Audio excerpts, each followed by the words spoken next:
Դուք ձեր հարցադրմամբ շատ ճիշտ հանգամանք եք վկայակոչում այնքանով, որ գտնում եմ, որ սա ոչ միայն քաղաքական հետապնդում,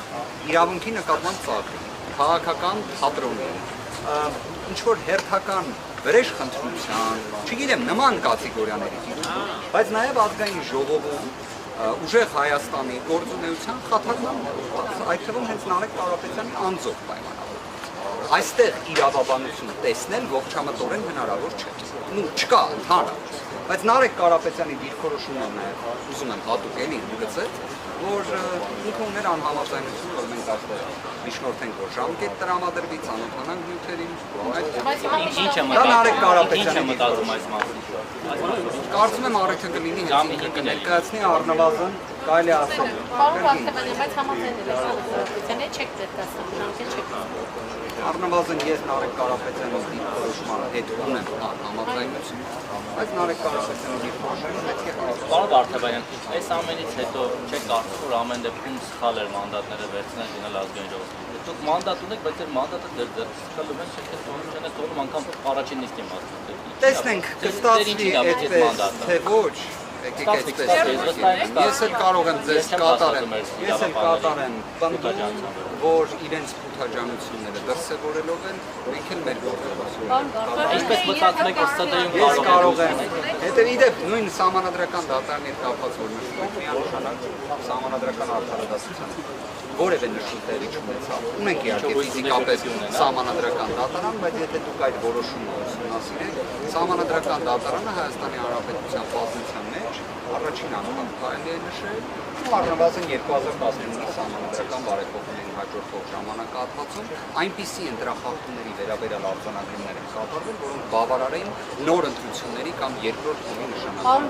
Սկսած վարչական ռեսուրսի չարաշահումից մինչև մի շարք այլ ընտրախախտումների ընդհանուր մինչև դուք բոլորը կարծես այդ հարցը հաճախ հիշեցիք, չէ՞, հակակոռուպցիոն կոմիտեի ձայնագրությունների մասին։ Պարզվեց սահմանադրական դատարանի ամբողջ նախընտրական քարոզարշավին այդ ձայնագրությունների հրապարակումը եղել է ընտրական խախտ։ Պատկերացրեք, դա գրել է սահմանադրական դատարանը։ Չնայած նրան, որ օրինակ արդարադատության նախարարն են Փութաջանովին հակառակի վերաբերյալ Գիտեք, այդպիսի արձանագրումները իրենց իրավական ազդեցության տեսանկյունից, եթե մենք խոսում ենք ժողովրդավարության ճգնաժամի մասին, ազդեցություն բավարար չեն ունենում, բայց ի վերջո ժողովրդավարության ճգնաժամը հավերժ չէ եւ որևէ մի իշխանություն էլ հավերժ չէ։ Պարոն Վարդանյան, ավելի Սարաքելյանը վերցնելու է մանդատը։ Ես կարծում եմ տվյալը պետք է որ ունենալուց լինեք, որ 2026 թվականի հունիսի 20-ի մինչև ժամը 18:00 ինքնաբացակներ ներկայացնելու ժամկետ։ Մինչև 18:00 մեր գործընկերը ներկայացրել է ինքնաբացակներ։ Պարոն Վարդանյան, նպատակը ո՞րն է, որ Ժողովուրդ միկրոֆոնները ներքև բաց։ Մեր թիմում երբևէ տարաձայնություններ չեն եղել, մեր թիմում միշտ եղել են քննարկումներ, կարծիքների փոխանակում, բայց միշտ որոշումներում ունենք կուռ թիմ, իդեպ որը շատ դրական հանգամանք եմ նշում եւ կարծում եմ նաեւ դրա հենց ակնկալիքը մեր հանրությունը եւս ունի այդ առումով դուք կտեսնեք ազգային ժողովում որակապես մի նոր իրավիճակ, նոր գործունեության մոդել եւ ամենակարևոր հանգամանքը սիրելիներս մանդատներ ստանձնելը դա իսկապես պատասխանատվություն է նախ եւ առաջ մեր հանրության առջեւ այդ որոշումը ինքնին դա մեր պատասխանատվությունն է մեր հանրության առջև, բայց Նարեկ Կարապետյանը երբ հայտարարել էր մեր թիմի որոշման մասին, որ մենք մանդատները վերցնելու ենք, ստանձնելու ենք, նաև հենց հստակ նշում էր, որ այդ ամենը ի վերջո քաղաքական հետապնդումների, ռեպրեսիաների մի ճանապարհ է, այլ ոչ թե ինչ-որ մի դրականին միտված մի իրավիճակ։ Նարեկ Կարապետյանի նշված խոսքերի վերաբերյալ իրականության արտացոլումը տեսնում ենք այսօր ժամը 17:00-ին սպասվող նիստին։ Անակնկալներ իհարկե ԿՀ-ից չեմ սպասում։ Շատ հետաքրքիր հանգամանք եք նշում, առնվազն անտեսով քայլ 1 կատարող այս կառույցն է։ Քայլ 2 կատարողը Բաղրամյանի վրա գտնվող սահմանադրական դատարանը։ Ինքնին ազգային ժողովը անտեսողը չէր կարող լինել, այլ հարց որ Հայաստանի կենտրոնական ընտրական ժողովը պետք է իր պարտականությունները կատարի, սահմանադրական դատարանը իր պարտականությունները։ Մի բանում վստահ եղեք, այնինչ տեղի ունեցավ կենտրոնական ընտրական հանձնաժողովի կողմից կողմից Բարգավաճ Հայաստան կուսակցության նկատմամբ եւ մեր հայրենակիցների շուրջ 60,000 մեր հայրենակիցների կողմից տրված ձայների նկատմամբ պատասխանատվությունը անխուսափելի լինելու է։ Դա այնպիսի մի երևույթ է, որ չի կարող ջրջվել։ Դա այլևս փաստ է։ Եվ ես վստահ եմ ԿՀ համապատասխան անդամներն էլ այդ պատկերացնում են։ Գրեթե նման օրինակ դեպքեր եղել եւ որևէ պատասխանատվություն ենթադրող քայլ արար որևէ մեկը իշխանության կողմից որ պատասխանատվությունը չի կրել։ Մենք ուզում ենք հասկանալ այդ համոզմունքը, ձեր թիմի լավատեսությունը, ի վերջո մի օր հատելու եք, չէ, ի վերջո ստացվում է որ գնալու եք եւ ընդդիմությունը ինչպես շատ հաճախացան աշխատանքիկն Փաշինյանը։ Այդ ձևակերպման հետ կտրականապես համաձայն չեմ, դա արհեստական շրջանառության մեջ դրված ձևակերպում է, մենք ստացել ենք մեր հայրենակիցների 100,000-ավոր մեր հայրենակիցների ստացության քվեն եւ մենք պետք է պատասխանատվություն ստանձնենք այդ քվեն իրացնել մանդատներ վերցնելու ձևով կամ որոշակի իմաստով պատասխանատվությունից խուսափել։ Երկուսն էլ կարող էին ունենալ կյանքի իրավունք այս։ Մեր քաղաքական թիմի որոշումը եղել է այդ պատասխանատվությունը ստանձնել։ Դրա որոշակի իմաստով, այո, ավելին միջազգային փորձում տեսել եք թե ընդհանրապես մանդատ չվերցնելը ինչ իրավական հետևանքներ է առաջացրել։ Այն է, իրավական հետևանքներ չի արտադրել։ Միաժամանակ դուք վստահ եղեք այն գործունեությունը, որը իրականացվելու է, այն դժվարությունները, որոնք խախտվելու են, հաճելիորեն շատերին զարմացնելու։ Պարոն Նարեկ Կարապետյանը լինելու է գալու այսօր։ Դա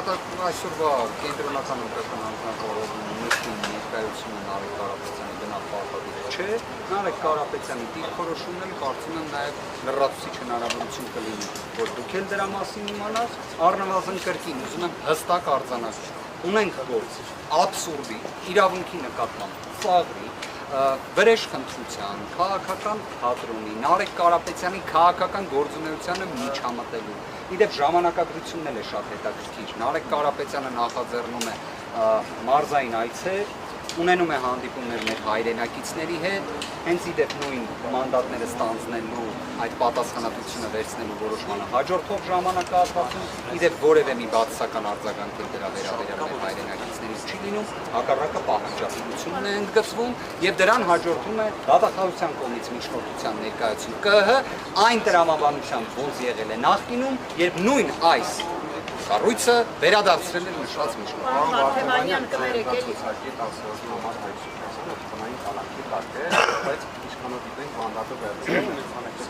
Հայկ Սուքիասյանը եւս պետք է ազատ արձակվի տնային կալանքից, ելնելով նրանից, որ այսօր 15:00-ին մեկնարկող նիստի պայմաններում նշված հարցը սպառված է։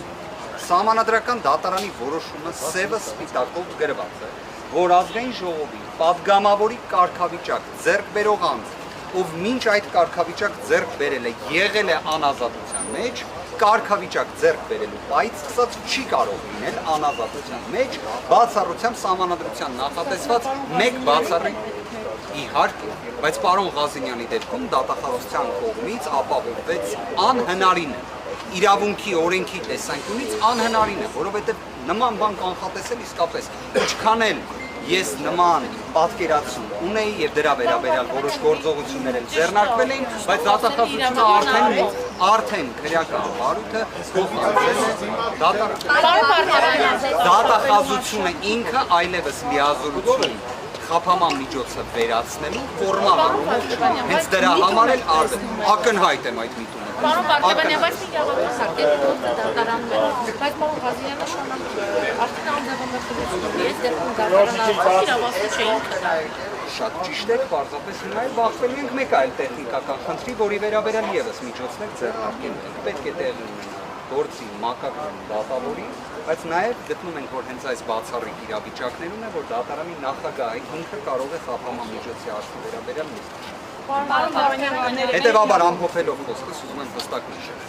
Մեր գործընկերներից Դավիթ Ղազարյան, Հայկ Սուքիասյան միանշանակ 15:00-ին հաջորդող ժամանակահատվածում պատգամավորի կարգավիճակ ձեռք բերելու, որը տրվում է ԿՀ որոշմամբ, պետք է լինեն ազատության մեջ։ Սա ոչ թե ես եմ ասում, սա ասում է Սահմանադրական դատարանը։ Այստեղ Սահմանադրական դատարանը իր որոշման ոչ թե նշում է падգամավորի լիազորությունների ստանձնում, այլ ասում է падգամավորի կարգավիճակի ձեռքբերում։ Նույնը նաև իհարկե Նարեկ Կարապետյանի վերաբերյալ կենտրոնական ընտրական հանձնաժողովը։ Падգամավորի մանդատ տրամադրելու որոշմանը հաջորդող ժամանակահատվածում չի կարող հանդիսանալ այլևս այն մարմինը, որը կարող է քննարկման առարկա դարձնել անձեռնության կապված այն բանը որ հենց դերին է տվել դա իրավունքից դուրս է։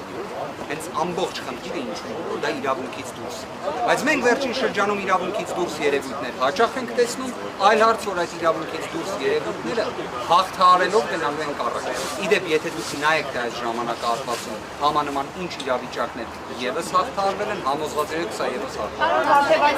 Կարապետյանը ասում է, որ պատրաստ չէ լիդերներ եւ հակասություններ չեմ տեսնում, վստահ եմ դուք արդյոք կունենաք նաև պարոն Կարապետյանի նշվածի վերաբերյալ հարց տալու, պարոն Կարապետյանն էլ կարծում եմ այս ժամանակահատվածում առավել քան հստակ սպառիչ պատասխանները վերջին հարցը եթե կա։ Կներեք, էլի կարող եք ասել Նարեկ Կարապետյանի, գիտեմ խոսել եք, բայց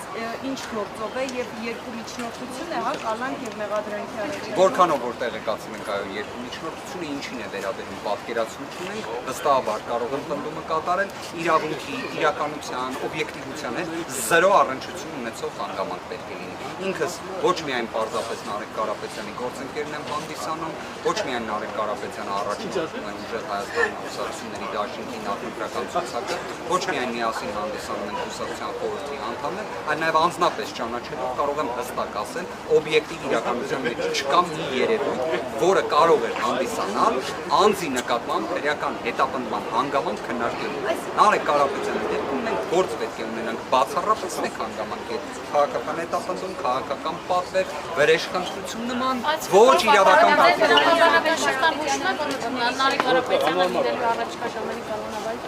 Եկեք իրադարձություններից առաջ չընկնենք։ Իսկ պարոն Վարդեվանյան, ասում եք գավառում եք ինչ գործ է։ 17:00-ին նույնիսկ է, երբ են ներկայացրի, հիմա կդժվարանամ ասել, վստահ եմ օրերս։ Պարոն Վարդեվանյան, իսկ որ ասում եք, որ բացատրել չեք, ինչի մասին է խոսքը քրեական գործը։ Այսինքն ստացվում է ինքը այս ընթացքում նաև չի կանչվել որևէ նախնական մարմին, որևէ մի գործողություն չի եղել, ավելի։ Ուզում եմ այս հանգամանքները, հա, հստակ նշել, դրանով որոշակի պատկերացում նաև հուշեմ մեր գործընկերներին, որ պատկերացնեն, թե ընդհանրապես մեր թիմի ձևը որն է։ Դավիթ Ղազինյանը տեղեկացված էր, որ իր նկատմամբ միջնորդություն կա, եւ այդ միջնորդությունը քննվել էր 10 օր հետո, հա։ Այդ ժամանակահատվածում Դավիթ Ղազինյանի նկատմամբ քրեական վարույթ չկար, սահմանափակում չկար, կարող էր օրինակ Հայաստանի Հանրապետությունը լքեց, թե դրա փոխարեն ինքնակամ գնաց ներկայացավ։ Նարեկ Կարապետյանի դեպքում բոլորս միասին լսել ենք, թե ինչպես է ներկայացվել միջնորդություն, որը ԿԸՀ-ի կողմից վերադարձվեց։ Ինչ արեց Նարեկ Կարապետյանը, որևէ մի իրենից գործողություն, որը դատավարական իմաստով կարող է լինել ոչ պատշաճ վարքագծի տեսանկյունից, տեսել եք, լսել եք, ոչ, բայց սա է Հայաստանի Հանրապետությունն իրականում։ Պարոն Վարդեվանյան, ինչպես է խոսել Կարապետյանը, որ ինքը երկու խոշոր պատերային ծրագրով ներդրումներ է կատարելու Հայաստանում եւ նաեւ ասել է, որ ինքը կարող է համագործակցել Ռուսաստանի Դաշնության հետ, որպեսզի հայկական գաղտնիքները արտահանվի ռուսական շուկա։ Պարոն Կարապետյանը իր մտահոգությունը նաև դուք հաշվի առեք, երբ մենք խոսում ենք Սամվել Կարապետյանի ազգային բարերար լինելու մասին, մենք խոսում ենք ընդհանրապես մարդու թե կենսագրության, թե ընդհանրապես իր մոտեցումների մասին։ Այո, Սամվել Կարապետյանի մտահոգությունները նաև ապրումակցումը հենց նույնիսկ հանգեցրել էր նրան, որ նման հայտարարություն արել էր, նման պատրաստականություն ընդգծել էր։ Մնացած հարցերի հետ կապված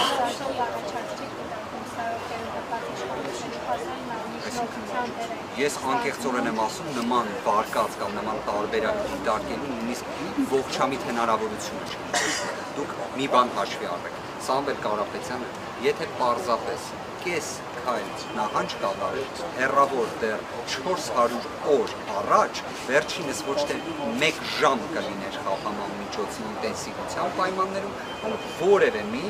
այս ամբողջ ռեպրեսիաներից, նույն որի շրջանակներում այսօր նաև Նարեկ Կարապետյանի վերաբերյալ կա այս միջնորդությունը, չէր լինելու։ Իսկ Սամվել Կարապետյանը փոխարեն արդեն 400 օր է ինչ կալանավորված է, Հայաստանում կան այսօր բազմաթիվ նաև այլ խաղբանտարկյալներ, որոնք պարզապես խոսում են, որ նման ձեր հարցադրման նույնիսկ նվազագույն իրականության հետ առնչություն չի կարող լինել, բայց առիթից օգտվելով ուզում եմ պարզապես նաև ազատություն մաղթել բոլոր խաղբանտարկյալներին։